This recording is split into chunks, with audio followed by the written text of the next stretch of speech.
Welcome to the video lecture series on sociology based on class 11 textbook that is introducing society. In this lecture, we will be discussing two concepts from chapter 1, that is sociology and society.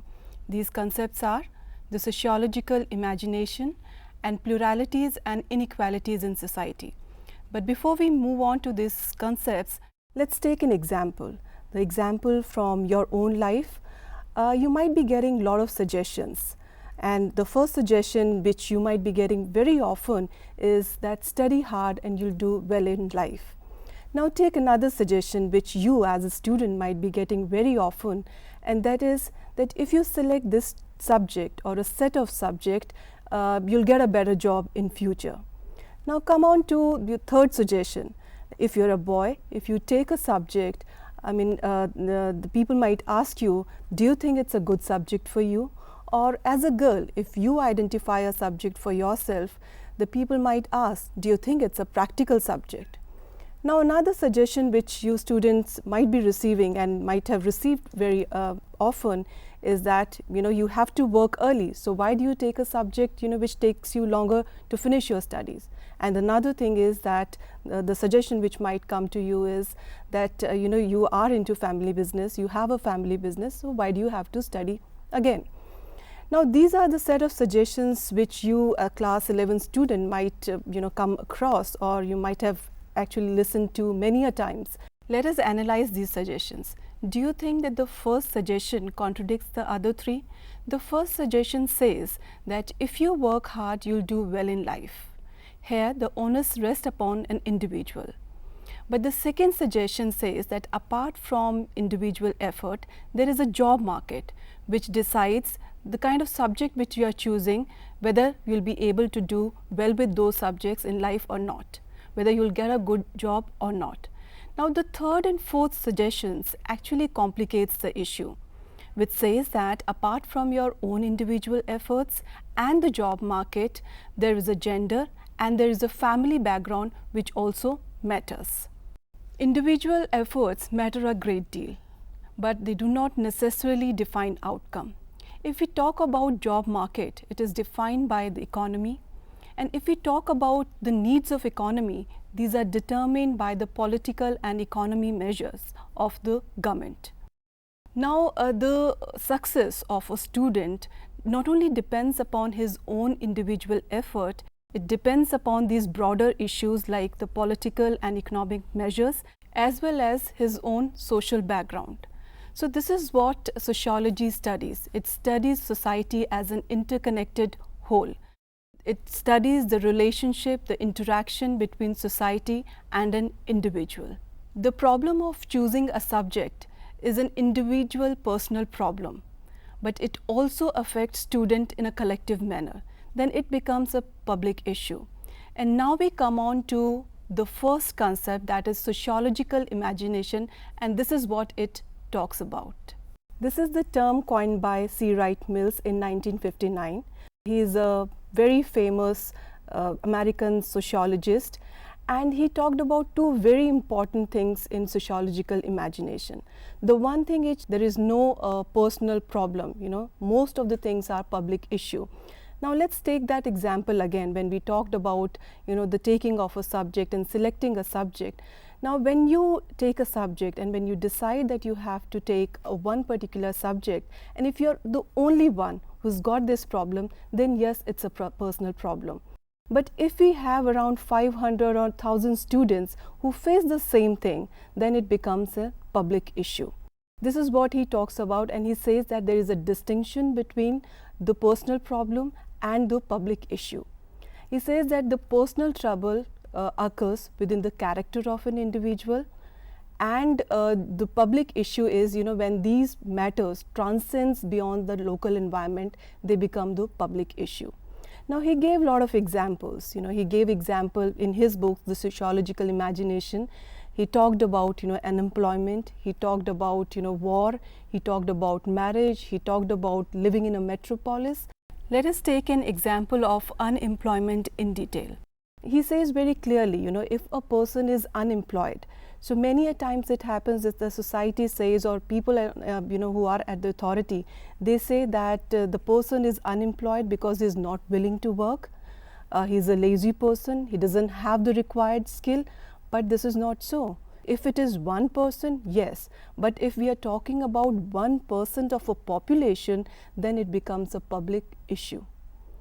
Now, when we say that public issue, so where is the problem? The problem lies in the mismanagement of the society. So here, these are the issues which the sociologists need to study.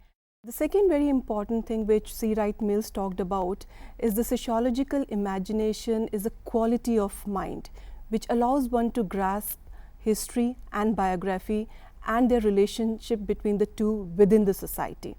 Now, if we have to study any natural phenomena, anything at present moment, we have to study the past also, because if something happens in present, there is lot involved in making of that particular thing, in the existence of that particular thing, and that might have happened in the past.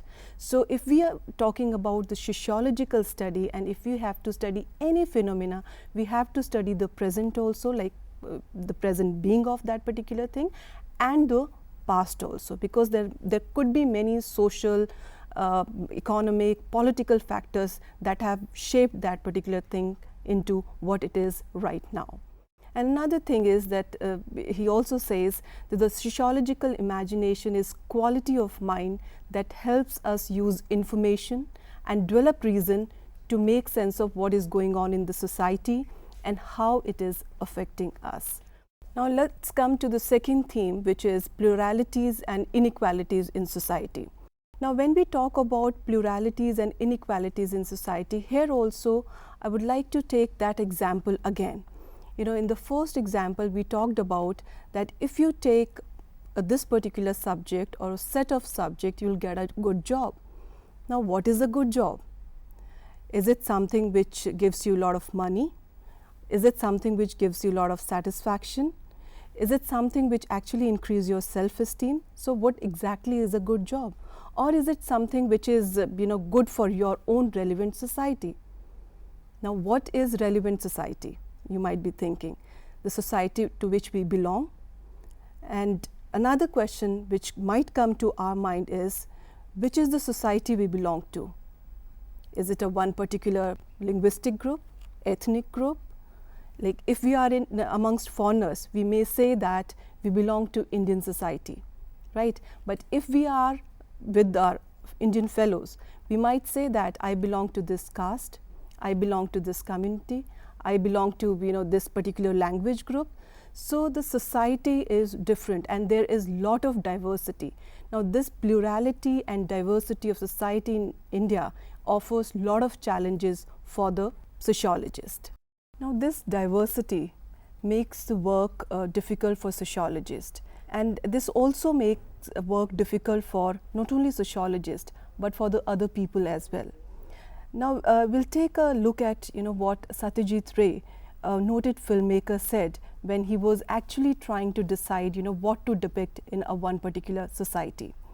It's there in your textbook, and he wrote it very beautifully, and he actually took 3 different situations and 3 different focal point in societies, and he was actually mulling over what to project in his films. What he said was, what should you put in your films? What can you leave out? Would you leave the city behind and go to village where cows graze in endless fields and the shepherd plays the flute? You can make a film here that would be pure and fresh and have the delicate rhythm of a boatman's song. Or would you rather go back in time, way back to the epics where the gods and demons took sides in the great battle where brothers killed brothers? Or would you rather stay where you are, right in the present, in the heart of this monstrous, teeming, bewildering city, and try to orchestrate its dizzying contrast of sight and sound and milieu? Now this is what he was actually going through. But then there's another question, what to focus in a society? See, when Satyajit Ray talked about village, he actually romanticized village. Now let's listen to what a sociologist had to say about a village life.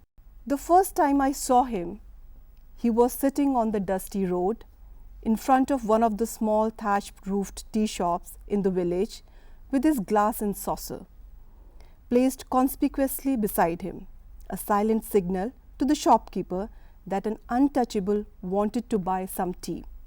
Mully was a gaunt 40-year-old with beetle-blackened teeth who wore his long hair swept back.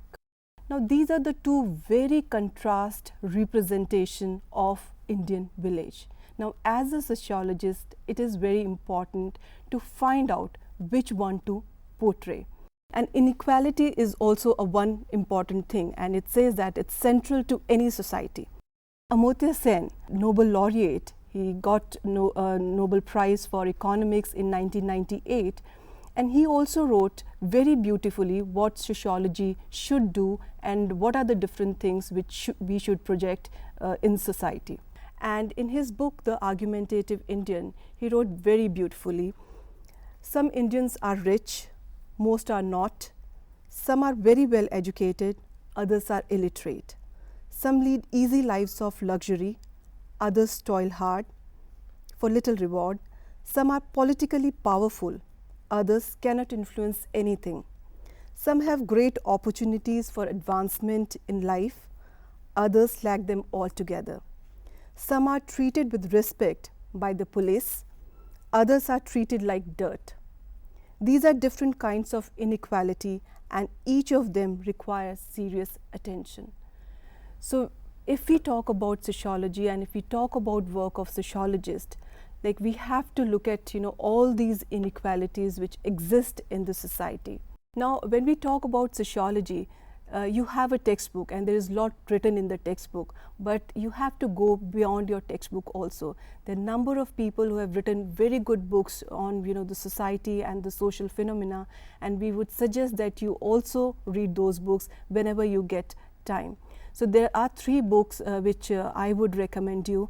2 which we have already talked about. One is The Sociological Imagination by C. Wright Mills, and the other one is The Argumentative Indian by Amartya Sen.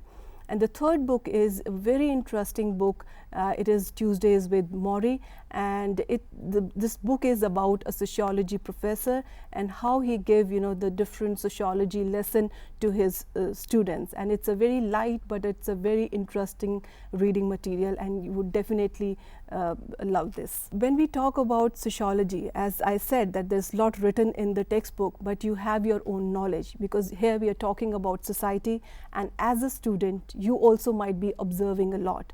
So keep observing and keep sharing. We have actually created a Google group for you, wherein you can post your queries also related to this particular discipline. And if you have any observation which you would like to share with the sociologists in the country, and if you like to initiate any debate on any of the issue, so you can post in that particular group. This is all for the day, and keep observing and keep learning. Thank you.